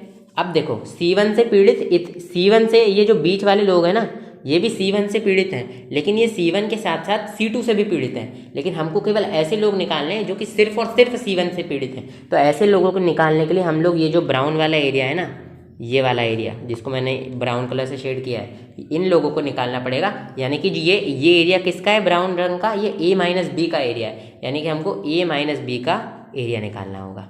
तो आई होप आप लोग समझ पा रहे होगे कि मैं कहना क्या चाह रहा हूँ। देखो काफ़ी सिंपल सी बात है, आप समझ गए होगे आप लोग। C1 ए सेट के अंदर सभी लोग वो आते हैं जो कि C1 से पीड़ित हैं, लेकिन ए सेट के अंदर ऐसे भी लोग आ जाते हैं जो C1 और C2 दोनों से पीड़ित हैं। तो हमको जो दोनों से पीड़ित हैं उनको ए सेट में से निकाल देना है, और ये बीच वाला एरिया ए सेट में से निकाल देंगे तो हमारे पास ये वाला एरिया बचेगा। और ये ऐसे लोग होंगे जो कि केवल और केवल C1 से पीड़ित हो। तो चलिए हम लोग हमारा क्वेश्चन सॉल्व करना चालू करते हैं। गाइज मैं काफ़ी ज़्यादा टाइम ले लेता हूँ, लेकिन टाइम मैं इसलिए लेता हूँ ताकि आपको समझ में आए। देखो सिंपल सी बात है, ए में वो सभी लोग हैं जो कि C1 से पीड़ित हैं, बी में वो सभी लोग हैं जो कि C2 से पीड़ित हैं। तो बी सेट से तो हमको मतलब है ही नहीं। और जो ए सेट है, ए सेट यानी कि ये वाला सेट, इससे हमको मतलब है, और इसमें भी हमको केवल ऐसे लोग लेने हैं जो कि C1 से एक्सपोज्ड है, C2 से नहीं। तो ये जो बीच वाला एरिया है उसमें तो ऐसे लोग भी हैं जो कि C1 से भी एक्सपोज्ड है, C2 से भी एक्सपोज्ड है, दोनों से एक्सपोज्ड है, क्योंकि ये इंटरसेक्शन भी है। लेकिन हमको तो ऐसे लोग लेना है जो कि केवल और केवल C1 से हो, तो वो लोग क्या हो जाएंगे, ये आ जाएंगे। ठीक है, जिस एरिया को मैंने अभी हाल शेड किया, ये बीच वाला एरिया नहीं आएगा, और ये जो ये वाला एरिया है ये आ जाएगा। तो आई होप आप लोग समझ पा रहे होगे कि मैं आपको क्या कहना चाह रहा हूँ। चलिए तो देखते हैं chemical C1 but not chemical C2, यानी कि आपको फाइंड आउट करना है number of elements in A minus B. ठीक है, ये अभी ये देखिए ये एरिया कौन सा है, A माइनस बी है। ठीक है, ये चीज़ तो आपको पता ही होगी ना, ए सेट में से ये बी सेट का जितना भी एरिया था, ये बीच वाला, इसको हटा दिया तो ये A माइनस बी हो गया। तो ये चीज़ तो हमने पहले डिस्कस कर रखी। अब चलिए देख लेते हैं ये number of elements in A minus B निकलेगा क्या, कैसे। अब देखो आपको दे क्या रखा है, 120 had been expose to chemical C1, यानी कि number of elements in A आपको 120 दे रखा है। ए सेट किसको रिप्रेजेंट करता है, ऐसे लोग जो कि केमिकल C1 से एक्सपोज्ड हैं, और 120 लोग हैं। इसी तरीके से जो number of elements in B हो जाएगा आपका 52 केमिकल C2, और ये बी में वो सभी लोग हैं जो कि C2 से एक्सपोज्ड हैं, तो यहाँ पर 50 आ जाएगा क्योंकि यहाँ 50 लिखा हुआ है। ठीक है, समझे। और 32 both chemical C1 and C2, और जो लोग दोनों से एक्सपोज्ड है, C1 और C2 दोनों से, वो क्या है, वो कितने लोग हैं, 30 लोग हैं। तो number of elements in A intersection भी कितना आ गया, 30 आ गया। ठीक है, अब हमको number of elements in A minus B निकाल लेना है। तो देखो number of elements in A किसके इक्वल होता है, ये इक्वल होता है number of elements of A minus B plus में number of elements of A intersection B. बहुत लोग कहेंगे ये कैसे आया, देखो A सेट का कौन सा एरिया है, A सेट का एरिया है ये वाला, ये पूरा वाला एरिया A सेट का है। ठीक है, अब इसमें देखो ये लाल रंग के एरिया में ये किससे मिलकर बना है, एक तो ये जो ग्रे रंग से एरिया शेड कर रखा है A इंटरसेक्शन बी का, उससे मिलकर बना है, और एक तो ये जो मैं अभी ग्रीन कलर से जिस एरिया को शेड कर रहा हूँ जो कि A माइनस बी का एरिया है, ये उससे मिलकर बना है। ठीक है, आप देखो जो A सेट है वो पूरा इतना है, इतना पूरा सेट A सेट है, ये किससे मिलकर बना है, एक तो ये हरा वाला एरिया प्लस में ये बीच वाला ग्रे वाला एरिया, और ये ग्रीन वाला एरिया किसका है, हरा वाला एरिया A माइनस बी का है, और ये जो बीच वाला एरिया है वो किसका है, A इंटरसेक्शन बी का है। इसलिए हमने इसको इसके इक्वल लिख दिया, तो इसमें कुछ भी गलत नहीं है। तो number of elements in A है गाइज 120, और number of elements in A minus B हमको निकालना है। बस गाइज बेसिकली जो भी चीज़ आपको निकालनी हो ना, बस आप देखो कि किस रिलेशन से निकल सकती है। जैसे कि मैंने देखा कि अगर मैं A सेट में इन दोनों को जोड़ूंगा तो मुझे हो सकता है number of elements in A minus B मिल जाए। क्यों, क्योंकि मुझे A सेट में पता है कितने एलिमेंट्स हैं और A इंटरसेक्शन बी में पता है कितने एलिमेंट्स हैं, 30 है। तो मैंने देखा कि इस तरीके से मैं कर सकता हूँ। इसी तरीके से आप ऐसी चीज़ें सोचो कि भाई किस तरीके से लाई जा सकती हैं। तो ये 30 को यहाँ भेज दो गाइस, 120 में से 30 गया तो 90 आ गया। तो ऐसे कितने लोग हैं जो कि केमिकल C1 से तो एक्सपोज्ड हैं लेकिन केमिकल C2 से नहीं है, तो ये आप लिख देना 90। ठीक है, तो आप इस तरीके से लिखना 90 individuals are exposed to chemical C1 but not C2। ठीक है, तो ये वाला पार्ट हो चुका है कंप्लीट। अब करते हैं गाइज ये सेकंड वाला पार्ट। गाइज ये सेकंड वाला पार्ट कर लेते हैं। ठीक है, अब इसमें क्या कहा जा रहा है, chemical C2 but not chemical C1, यानी कि हमको ऐसे लोग निकालने हैं जो कि केमिकल C2 से तो एक्सपोज्ड है लेकिन केमिकल C1 से नहीं है। देखो जो बी सेट है, हम लोग ए सेट और बी सेट को फिर से लिख लेते हैं। ये ए सेट था, ये बी सेट था। ए सेट C1 के लोगों को डिनोट कर रहा था, बी सेट C2 के लोगों को डिनोट कर रहा था, जो लोग C2 से एक्सपोज्ड हैं। तो जो भी लोग C2 से एक्सपोज्ड हैं उन लोगों को मैंने लाल रंग से शेड कर दिया, वो मतलब इस एरिया के अंदर आएंगे। और हमको ऐसे लोग निकालना है जो कि C2 से ही एक्सपोज्ड हैं, मतलब केवल और केवल C2 से एक्सपोज्ड है, C1 से एक्सपोज्ड नहीं होने चाहिए। अब देखो बी सेट में तो पूरा लाल वाला एरिया आता है, लेकिन ये जो बीच वाला एरिया है ना, जो कि ग्रे रंग से शेड है, ये बीच वाला एरिया, इसमें ऐसे भी लोग हैं जो कि C1 एंड C2, यानी कि वो C1 और C2 दोनों से एक्सपोज्ड हैं। ऐसे लोग किस में हैं, A इंटरसेक्शन बी में। यहाँ पर मैं लिख देता हूँ ताकि आपको क्लियर रहे।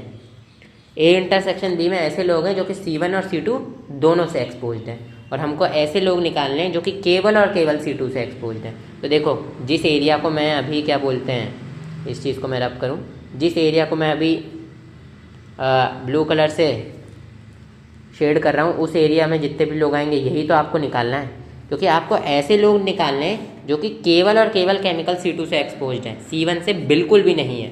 तो जो ये वाला सेट है ये तो पूरा C1 का है, और जो ये वाला सेट है ये तो पूरा C2 का है। तो आपको तो C2 के लोग ही देखने हैं, लेकिन अगर आप ये भी देखो कि ये जो बीच वाला एरिया है इसमें तो C1 और C2 दोनों के लोग आते हैं, और हमको दोनों के लोग तो चाहिए ही नहीं, हमको तो केवल C2 के लोग चाहिए। तो जो C2 के लोग आएंगे वो इतने बचे हुए एरिया में आ जाएंगे, ठीक है, क्योंकि ये पूरा एरिया ही C2 के लोगों का है, और ये एरिया C1 और C2 लोगों का दोनों का कॉमन एरिया है। तो हमको तो केवल और केवल C2 का एरिया लेना है, यानी कि वैसा एरिया जो केवल और केवल C2 में ही हो। तो आप देख सकते हैं ये वाला एरिया, ये B-A का एरिया है, ठीक है। तो आपको number of elements in B-A निकाल लेना है, ठीक है, समझे ना बात को आप। B सेट C2 को डिनोट कर रहा है, और B सेट के अंदर A इंटरसेक्शन B भी है, यानी कि C1 और C2 वाले लोग भी हैं, लेकिन हमको केवल और केवल C2 के लोग चाहिए, तो ये B-A के अंदर होंगे। आई होप आप लोग इस चीज़ को समझ पा रहे होंगे। जैसे A सेट में हमने A-B के अंदर रखा था ना, उसमें हमको सिर्फ C1 का निकालना था, लेकिन इधर अभी हमको सिर्फ C2 का निकालना है, ठीक है। तो ये चीज़ तो हमने पहले से ही लिखे रहने दी है। और हमको अब इन्फॉर्मेशन क्या गिवन है, सबसे पहले तो यूनिवर्सल सेट में 200 लोग गिवन थे, मैंने रब कर दी थी। ए सेट में हमको 120 लोग गिवन थे। ये इन्फॉर्मेशन गाइज मैंने पहले लिखी थी, ठीक है, इसमें कंफ्यूज मत होना। ये सारी चीज़ें यहाँ पर लिखी हुई है, ये मैंने पिछले पेज पे भी लिखी थी, ये मैंने रब कर दी थी, ठीक है। और जो number of elements in A intersection B है, ये आपको 30 गिवन थे। आपको number of elements in B-A निकालना है, ठीक है, number of elements in B-A निकालना है। क्यों? क्योंकि B-A ही एक ऐसा सेट है जिसके अंदर केवल ऐसे लोग आएंगे जो कि C2 से तो एक्सपोज्ड हैं, लेकिन C1 से एक्सपोज्ड नहीं है। क्योंकि जो B सेट है, देखो गाइज, B सेट को मैं आपका लाल रंग से सर्कल कर देता हूँ। जो B सेट है इसके अंदर का जितना भी एरिया है वो ऐसे लोगों को रिप्रेजेंट करता है जो कि केमिकल C2 से एक्सपोज्ड है। अब हमको सिर्फ और सिर्फ ऐसे लोग निकालने हैं जो कि C2 से ही एक्सपोज्ड हैं, लेकिन ये जो बीच वाला एरिया है जिसको मैंने ब्लू कलर से शेड किया, इसमें ऐसे लोग आ जाते हैं जो कि C1 और C2 से भी एक्सपोज्ड है, लेकिन हमको तो केवल ऐसे लोग चाहिए जो कि केवल C2 से एक्सपोज्ड है, C1 से एक्सपोज्ड नहीं होना चाहिए। तो जो ये वाला एरिया है उसको हटा देता हूँ ना मैं। देखो, ये पैकमैन की तरह एक शेप बनेगा जिसको मैं भूरे रंग से शेड कर देता हूँ। ये वाला एरिया हमको निकालना है, समझ रहे हो ना आप लोग बात को। ये बीच वाला एरिया हमने B सेट में से निकाल दिया, क्योंकि बीच वाले एरिया में C1 और C2 दोनों के लोग आते हैं, और हमको केवल और केवल C2 के लोग चाहिए जो कि B-A के एरिया के अंदर आते हैं। और ये जो भूरा रंग का एरिया मैंने शेड किया है ना गाइस, ये क्या है? ये B-A ही तो है। ये तो आप लोगों को पता होगा, पिछले वीडियोज़ में आप लोग सीख कर आ चुके होंगे। ये एक्सरसाइज आपको तभी समझ आएगी गाइस जब आप पिछली पूरी 1 से लेकर 1.5 तक की एक्सरसाइज देख चुके हो, तभी आपको ये समझ आएगा, ठीक है। चलिए, तो बस number of elements in B-A निकालने हैं। तो अब देखो, जो सेट B है वो किससे मिलकर बना है? वो number of elements of A intersection B plus number of elements of B-A से मिलकर बना है, ठीक है। ये देखिए, ये A इंटरसेक्शन B का एरिया और ये B-A का एरिया, इन दोनों एरिया को गाइज अगर आप जोड़ दें तो आपको ये वाला एरिया मिलेगा ना। ये देखो, अगर इन दोनों एरिया को अगर आप जोड़ दोगे तो आपको ये वाला एरिया मिलेगा, इस सर्कल के अंदर का पूरा एरिया, अगर इन दोनों को आप जोड़ दोगे तो। इसी तरीके से इनके अंदर जितने भी एलिमेंट्स होंगे, अगर आप इनको जोड़ दोगे तो पूरा जो B सेट है उनके अंदर जितने भी एलिमेंट है वो आपको मिल जाएंगे। अब देखो, आपको इसी तरीके से number of elements in B-A निकाल लेना होगा। अब देखो भाई ध्यान से, मैं इसको ड्रॉ विथ फिंगर्स को ऑफ कर देता हूँ, ठीक है। तो number of elements in B आपको कितना गिवन था? 50 गिवन था। A इंटरसेक्शन B में 30 लोग गिवन थे, plus number of elements in B-A। अब इस 30 को आप इधर भेज दोगे तो ये माइनस का हो जाएगा, तो ये आपका number of elements in B-A आ जाएगा। 50 में से 30 गया तो 20, ठीक है, 20 आ गया। तो आई होप आप लोगों को ये चीज़ क्लियर होगी। तो आप लिखो 20 individuals are exposed to chemical C2 but not C1, यानी कि 20 ऐसे लोग हैं जो कि केमिकल C2 के कारण बीमार हैं लेकिन C1 के कारण बीमार नहीं है। चलिए गाइज अब हम लोग करते हैं C1 और C1 और केमिकल C2, इसका मतलब थर्ड पार्ट। गाइज तो थर्ड पार्ट देख लीजिए, केमिकल C1 और केमिकल C2। अब थर्ड पार्ट में हमको बोला है ऐसे लोग निकालो जो कि केमिकल C1 और केमिकल C2 से एक्सपोज्ड हो। यानी कि इस लाइन का क्या मतलब है बेसिकली कि वो केमिकल C1 से एक्सपोज्ड हो वो भी चलेगा, केमिकल C2 से भी एक्सपोज्ड हो वो भी चलेगा, और दोनों से एक्सपोज्ड हो वो भी चलेगा। यानी कि ये सब चलेगा। इनको बस ऐसे लोग निकालने हैं जो बीमार हैं, बस केमिकल C1 और C2 के कारण ऐसे लोग जो कि बीमार हैं वो आप लोगों को निकालना है। तो यहाँ से थर्ड पार्ट हम चालू करेंगे। यानी कि आपको number of elements in A union B निकाल लेना है भाई, ये आपको पूछा गया। अब ये क्यों निकालना है आपको, सुनो ध्यान से। जब भी आपको और दिख जाए ना, और का मतलब होता है कि आपको ज़्यादातर क्या 90% यूनियन ही यूज़ करना है। बट फिर भी मैं आपको समझा देता हूँ कि इसका मतलब यूनियन ही क्यों होता है। देखो यहाँ पर लिखा हुआ है find the number of individual expose to, third वाला पार्ट, केमिकल C1 और केमिकल C2। या तो वो C1 से एक्सपोज हो या तो वो C2 से एक्सपोज हो, और दोनों से भी एक्सपोज होंगे तो भी चलेगा। मतलब इस लाइन का बेसिकली ये मतलब है कि अगर वो C1 से भी एक्सपोज है तो भी चलेगा, C2 से भी एक्सपोज है तो भी चलेगा, और दोनों से एक्सपोज है तो भी चलेगा। तो यानी कि अगर वो C1 से एक्सपोज है तो भी चलेगा, C2 से एक्सपोज है तो भी चलेगा, और दोनों से एक्सपोज है तो भी चलेगा।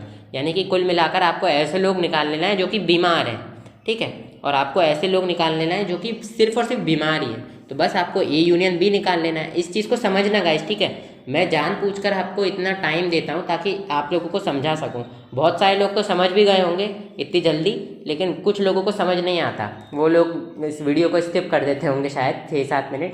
बट फिर भी मैं आप लोगों को समझा रहा हूँ क्योंकि मेरा गोल है कि हर किसी को समझ आए। देखो यहाँ पर लिखा है केमिकल C1 और केमिकल C2, यानी कि ऐसे बच्चे जो कि केमिकल C1 और केमिकल C2 से एक्सपोज्ड हैं। अब ये जो और शब्द का मतलब होता है ना, इसका क्या मतलब है, इसका मतलब है कि C1 से एक्सपोज्ड हो तो भी चलेंगे, C2 से एक्सपोज्ड हो तो भी चलेंगे, और दोनों से एक्सपोज्ड हो तो भी चलेंगे।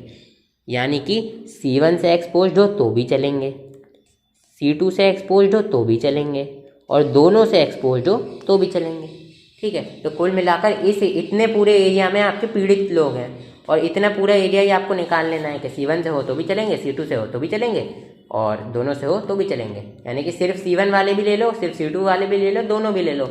यानी कि कुल मिलाकर आपको टोटल लोग ले लेने हैं जितने भी लोग बीमार हैं। आई होप आप लोग इस चीज़ को समझ गए होंगे। तो आपको बेसिकली A यूनियन B निकालना है। तो अब देखो number of elements in A union B का हमारे पास डायरेक्ट फॉर्मूला है। ये किसके इक्वल होता है, number of elements in A plus number of elements in B minus number of elements in A intersection B। लगा दो भाई फॉर्मूला और आ जाएगा आंसर। तो number of elements in A union B equals to कितना हो जाएगा, A में है 120, B में है 50, इसमें है 30।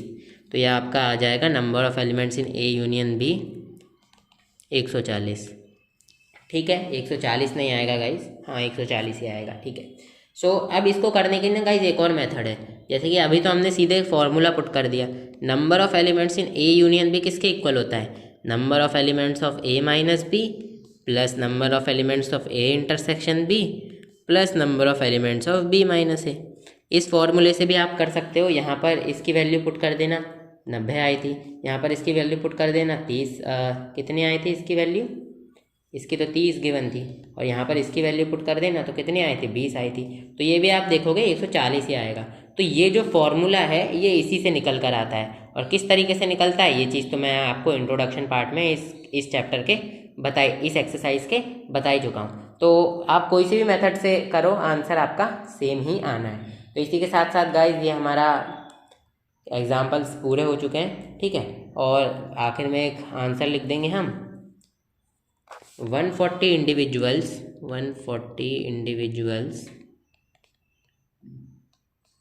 are exposed to chemical, ये M लिखा है गाइस, केमिकल C1 और C2। यानी कि 140 ऐसे लोग हैं जो कि C1 और C2 से एक्सपोज्ड हैं।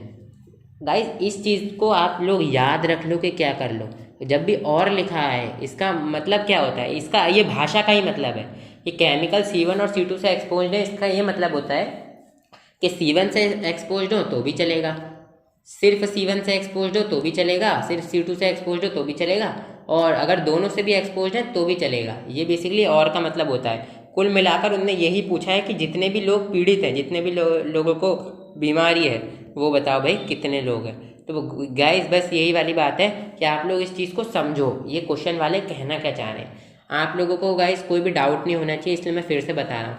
यहाँ पर लिखा है केमिकल C1 और केमिकल C2।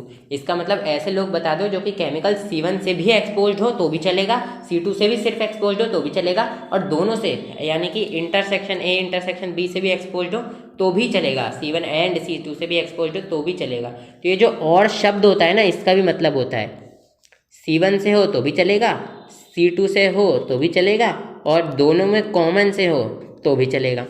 ये मतलब हो जाता है और शब्द का इस केस में, इधर जब हम सेट्स की बात कर रहे हैं। तो इस चीज़ को आप अपने दिमाग में बिठा लो, इस चीज़ में कंफ्यूज मत होना कि रटना पड़ रहा है। अब देखो भाषा है, ये अंग्रेजी भाषा है, इसको तो आप लोगों को, जैसे कि आप भाषा सीखते हो तो उसमें तो लेटर्स को याद ही रखते हो, क्या कर रखते हो, शब्दों को। तो ये बस आपको भाषा को याद रखना है कि यहाँ पर हमसे पूछा गया है केमिकल C1 और केमिकल C2। इसका मतलब है कि C1 वाले लोग भी लेना है, C2 वाले लोग भी लेना है, और दोनों हैं उनको भी ले लेना है। आई होप आप लोग इस चीज़ को समझ गए होगे गाइस।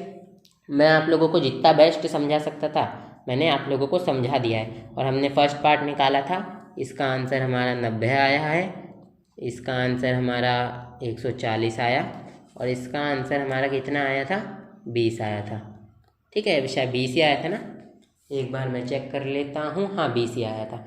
तो आई होप गाइज आप लोगों को क्लियर हो गए होंगे ये जितने भी एग्जाम्पल्स हैं इस एक्सरसाइज से रिलेटेड। और ये जो एक्सरसाइज है ये आपकी कट चुकी है, लेकिन फिर भी मेरी ये कोशिश रहती है कि मैं आपको जितनी भी चीज़ें हैं सारी पूरी डिटेल में पढ़ाऊँ। बुक में आपके आंसर इस तरीके से ही निकाला गया है, और मैंने आपको दूसरी मेथड भी बता दी थी कि इसके एरिया को जोड़ दो, इसके एरिया को, तो वहाँ से भी सेम आंसर ही निकलता, क्योंकि ये जो फॉर्मूला है ये वहीं से डिराइव हुआ है। इस चीज़ को मैंने आपको इंट्रोडक्शन पार्ट में समझाया हुआ है। सो ठीक है गाइज यार, आज की इस वीडियो में इतना ही, और अब अगली वीडियो में हम एक्सरसाइज 1.6 के सभी क्वेश्चन नंबर 1 से लेकर 8 तक को सॉल्व करेंगे। फिर हम मिसलेनियस एक्सरसाइज के एग्जाम्पल्स करेंगे, फिर मिसलेनियस एक्सरसाइज को भी सॉल्व करेंगे। सो आई होप गाइज आप लोगों को क्लियर हो गए होंगे ये सभी के सभी एग्जाम्पल्स, और इनको लोग देखें इन वीडियोस को, ये मेरे को लगता नहीं है, क्योंकि ज़्यादातर लोग तो केवल नंबर के लिए पढ़ते हैं, बट कुछ ऐसे लोग होते हैं जिनको सही में भी गणित पढ़ने में मज़ा आता है। और मैं ये चाहता हूँ कि वो लोग इस वीडियो को कम से कम ऐसे लोगों तक ये वीडियो पहुँचे, तो आप भी इस वीडियो को शेयर कर दीजिएगा गाइज। ठीक है, सो आप सभी को धन्यवाद। अगर कोई वीडियो के अंत तक बना रहा हो तो भाई कमेंट ज़रूर करना कि भाई हम अंत तक बने रहे और हमें एग्जाम्पल नंबर 27 तक सभी एग्जाम्पल समझ आए। क्योंकि अगर नहीं आए हो तो कमेंट में फिर भी पूछ लेना क्या डाउट है, मैं फिर भी कमेंट में आपको बता दूंगा। डिस्कॉर्ड सर्वर की लिंक डिस्क्रिप्शन में दे रखी है, उसको मैनुअली डिस्कॉर्ड ऐप में आप लोगों को जाकर पेस्ट करना पड़ेगा। ठीक है, वो मैंने डिस्क्रिप्शन में लिख रखा है। तो okay guys, tata bye bye, goodbye. कल मिलते हैं क्या, जब भी अगली वीडियो अपलोड करेंगे तब मिलेंगे, और हम लोग अगली वीडियो अपलोड करेंगे एक्सरसाइज 1.6 से related. Okay guys, bye bye.